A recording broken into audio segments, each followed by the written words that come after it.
Yeah, that song yandokupai inonzi maaudio.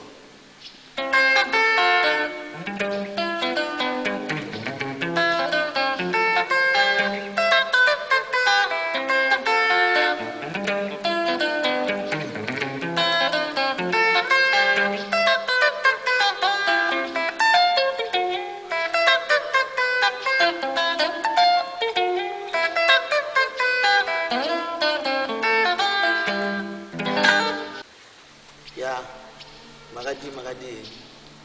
I'm very happy with Sangana name Udai. Zaramundonzi Mepi Pereko, strategy machine, and the strategic band.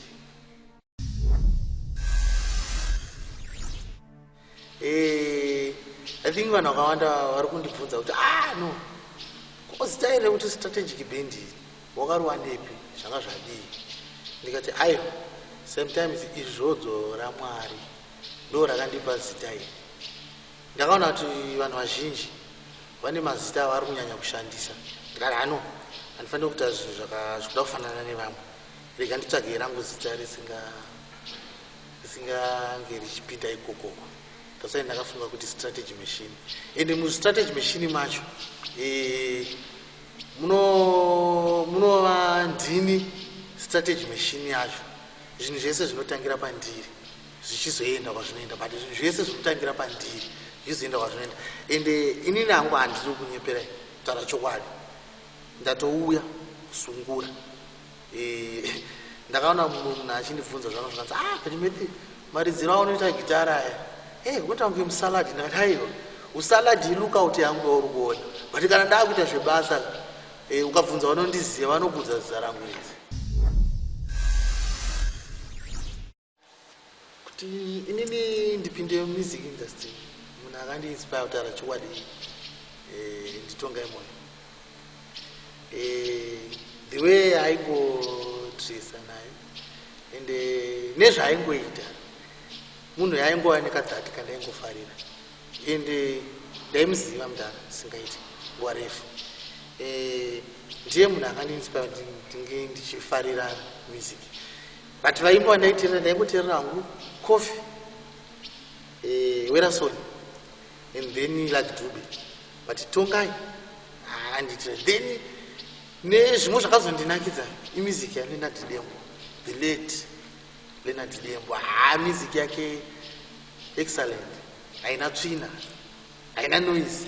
So ndikuona kuti iri kuramba ichirarama generation to generation music yaDembo. I think vanhu ava handi kunyeperi vakandiinspire kuti pese pandiri even ndiri kumba handirari, ndingori busy negitari nevocal, busy gitari nevocal. Ndikambosiya gitari ndobata pen ndobata bepa ndotanga kunyora masongs. So kubva ndangomufarira Tongai moyo zvakandipa shungu kuti ndinge ndichiita music. But ini hangu ndakazvimiririra, handina hangu shwire kuti hanzi ndinoda kuita saNhenge. Aiwa, ini ndoda kuita saPereko strategy machine, inini pachangu. Ende handina munhu wandikusvira kuti ndinge ndisvike level rake. Ini ndikandoda kuita inini, that's why ndiri inini. Muchidimbu ndinoti ininika strength yangu pairi kutaura chokwadi, handidi kutenderera. So vanhu vakawanda vanondiziva, neuka vakandiziva kwacho, nevanhu vandikamboshanda navo vakawanda. Inini pawa rangu riri pakuti ini ndogona zvese ndinogona. Lead ndoridza, rhythm ndoridza, bass ndoridza, ndonyora, ndinoimba. Saka pawa rangu rakawandisa, rakatowandisa zvisingaite. Musi 28 May ndine album randira kubudisa rinonzi Dhiri Rakanaka, rine 5 tracks. Kana uchiteerera sungura zvakanaka, wabvisa mwoyo godo usakusaidi, I think unoenjoya chete zvakanakisa pasina kana problem. Inini ndinogona kunge musambo ndishiba ndichitorawo ndichidairo ndichispice, but inini ndine original voice rangu natural necomposition yangu, ende vanhu vanofanira kutondijaira zvakadaro. handisi kukopa munhu pavoisi, ndiri kuita voisi rangu inini. That's why ndambokuudzai kuti inini ka ndini strategy machine. Handifane kusvika kuti ndofana kusvika pana Nhengi, because inini ndinofana kusvika pandiri, because inini ndini. Yandiri kuita inonzi dhiri rakanaka.